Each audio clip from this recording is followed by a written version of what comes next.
There we go. How's it going? Hi. So, just so everyone knows, we are doing our pilot for our show Between the Tanks. It's going to be a show where we interview breeders and reptile enthusiasts and, just people doing good things in the reptile world. Kind of go between the tanks and the takes on Instagram and Facebook and where you guys normally see them and get to know them. So for the pilot today, I figured I'd have my wife, Amanda, come in and ask me a few questions and kind of see how everything works. So I guess let's get started. Do you want me to ask some questions now? Yeah, I'm going to introduce myself. yeah, you can introduce yourself. Okay. I am Michael's wife, Amanda, and I am the person who supports all of Michael's dreams. And I'm very excited to start this adventure with him. This is something not planned, but I'm really proud of what he's been doing and caring for these awesome reptiles that all have their own unique personalities and what an adventure has already been and what an adventure it's going to be. So I'm just going to ask a few questions to Michael and kind of get the feelers out on what he's going to kind of do in the future. So, Michael, what is your background in reptiles, or what has led you here to today? Well, background in reptiles is just, we got our first reptile, well, for our family in April. I had, iguanas and different reptiles in the family as pets, but never as my own. So yeah, when our daughter asked a couple months ago to get a chameleon, we were kind of hesitant, but we made her do what we normally do, which is write a one-page paper. And then after she did that and looked up the care and everything, we got her a chameleon. Fast forward, Let's not pretty. forget though that mom also did like super hardcore research because I knew that this was not going to be um, just like a cat or a dog. It's a Yeah. lot more involved. So I also did my own research and kind of created a book for her to follow. hmm Yeah. And then on top of that, and pretty much every 2 weeks for the next month and a half, we got a new reptile, whether it was Petrie or Grogu or Day. And yeah. And now we just took in two more baby reptiles, baby chameleons, Dink and Doink, and Bolt, our new to us crested gecko. So, I forgot about Cyrus. oh, I thought I said Cyrus Oh after no, it's Grogu. okay. Oh, my bad. Maybe So you yeah, didn't hear you.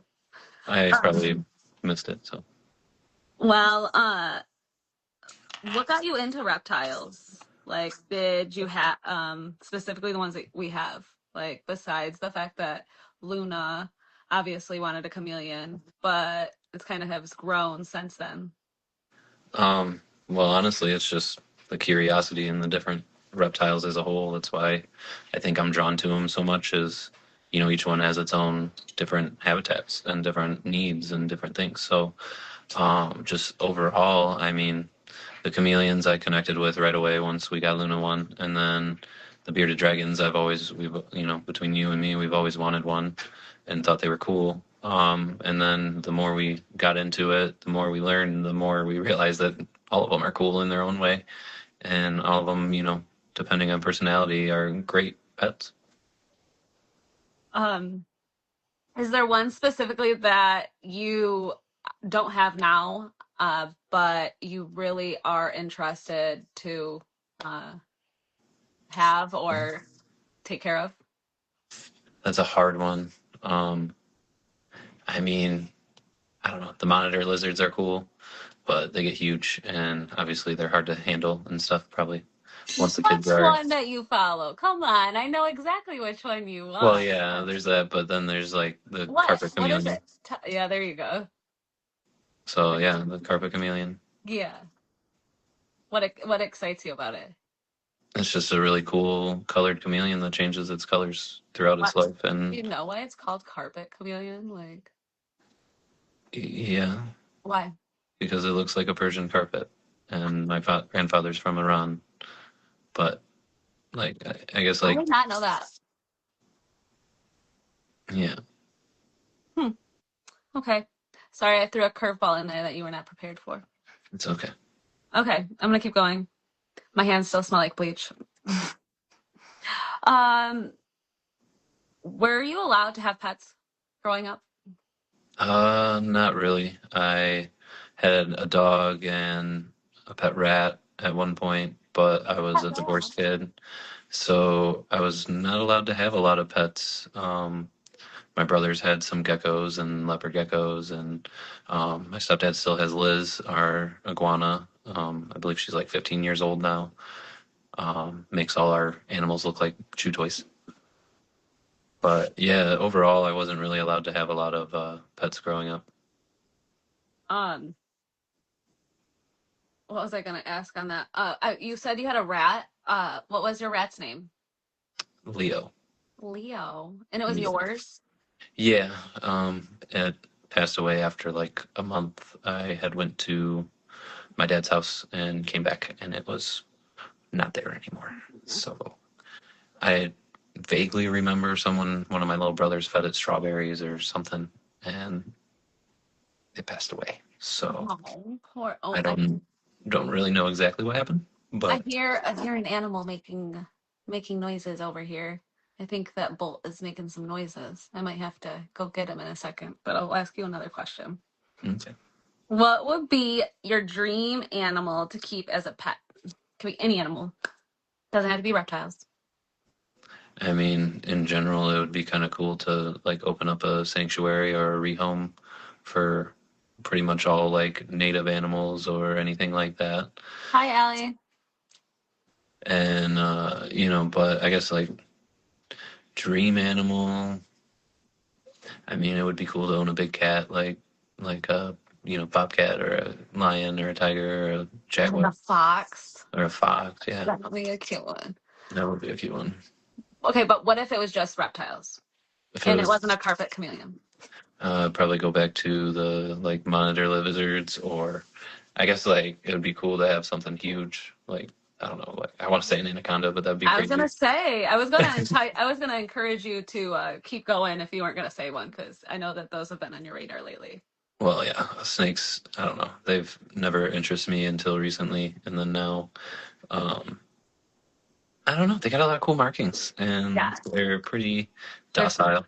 yeah. So, I grew up, my brother Stevie, he always had snakes like at his houses because he was a lot older than me.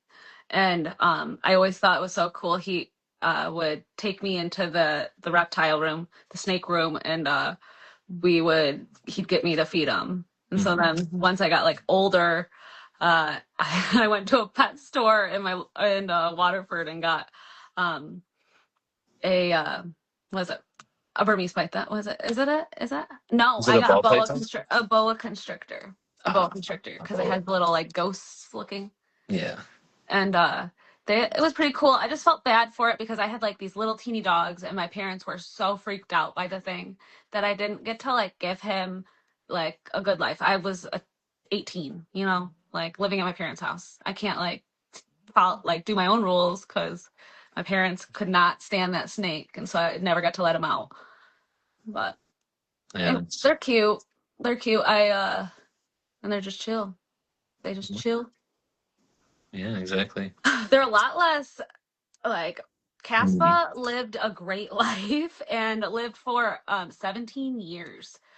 He just passed away like a year or two ago. Um, I gave him to my friend uh, in Michigan, and he took care of him until he passed away. But there's so much less maintenance that you have to deal with compared to what we experience on a daily basis now, Yeah. um, which I'm not complaining about whatsoever. Uh, but they are chill.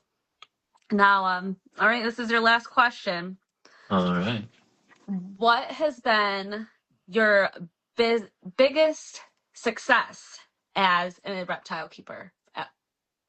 Um. Biggest success. Honestly, with diving in headfirst into the reptile world, just figuring it all out. um, I, I mean, we've had some setbacks with Grogu, and I think part of it was just bouncing back from that and realizing we did our best, and sometimes it's just not enough, and we can't really do anything. So bouncing back from that, and it definitely made us second guess everything that we thought we knew and double check and triple check, but it also gave us a spark that Allie, we you know do. Allie said, as keepers, we learn a lot by trial and error. And that um, is such a great success, is like learning. mhm. I think watching our kids really embrace being caregivers to these reptiles is really, really cool and rewarding. Um, Seeing our reptiles like thriving is rewarding, and just like being with them Yeah, I is guess you so. could say a big success is jumping into one of the hardest reptiles and chameleons and having both of them thriving, and yeah, um, kind of went against the grain on that one. With chameleons. Yeah, like, Yeah. oh, your first reptile, I think we're gonna get a chameleon. Hmm. I mean, it helps that we live in Florida, but yeah. Yeah, I think bearded dragons are more like stressful than chameleons for sure. Oh yeah, bearded dragons need to get elevated to the moderate category at a minimum, mainly because they have such big personalities that unless you're experienced with reptiles as a whole. What was that, Allie? Seeing a scared animal that wants to take your hands off and eating out of your hand in a month is crazy love. Yeah, Allie has, babe, I don't know if I told you, Allie has been going back and forth with, she adopted a bearded dragon that was super aggressive. And like, you know how Day is, but it's not, oh, I think your hand's food. It's, I don't like anything coming in my tank, kind of like a dart with his tank. And Hmm. then over the last month or so, she's been making a lot of progress on, just getting her hand in the tank. And I think the other day she got to pet her for the first time without the dragon biting her. So that was, awesome for her. Allie Day still is going through this phase right now where she is like getting, well, she's also shedding. So she's also sassy there. But I feel you. She's so much more like skittish, where like Cyrus, our littler one, is so like he's still like he's skittish, but he's like chill, and more like accepting. But yeah, as soon as Day gets out of the tank, she's good. It's like when she's in that tank, that's her area, that's where she goes to the bathroom, that's where she's eating, that's where she sleeps. Like she doesn't want other people in there or she's gonna attack them. Is what I've like gotten from it. Love that. And under the UVB, it changes their Visuals. lighting, their visual. So it's kind of crazy. I wish I could find a good filter to kind of like show people, See you what know? like to see what they see. Yeah, because I've seen it was on like Facebook or Instagram, and someone like converted basically How like, do you know? Really? well, because their site is similar to like bees and insects. They see the ultraviolet, and so basically that like they took what a bee sees of a flower and grass and whatever through the ultraviolet. I don't know. I'm not That's a scientist. crazy. That I is just crazy. I seen it and I was like, it would be cool to have a filter. So like to do a video on what you look like to your beardy from inside the tank or in the sun. That's another big one. If you take them outside, they might get a little bit more skittish of you because, again, such a strong UVB and UVA at that point. Come on. I'm trying to like Google. No clue. Well, do you guys, I see we got two people on. Do you guys have any questions for us? Um, Typically at the end of each episode, we would open it up for questions for our guest to answer, which tonight is me. It can be anything that you thought of throughout the live, something that we didn't touch on, something that you're interested in knowing about us or about reptiles. Um, really anything. There's only two of you guys on here, but we appreciate you guys tuning into the pilot. Um, Next week is actually pretty exciting. Next Friday, we have Mad Cams coming on with us. If you guys don't follow him, definitely give him a follow. He's, especially if you have chameleons, he's definitely the guy to go to.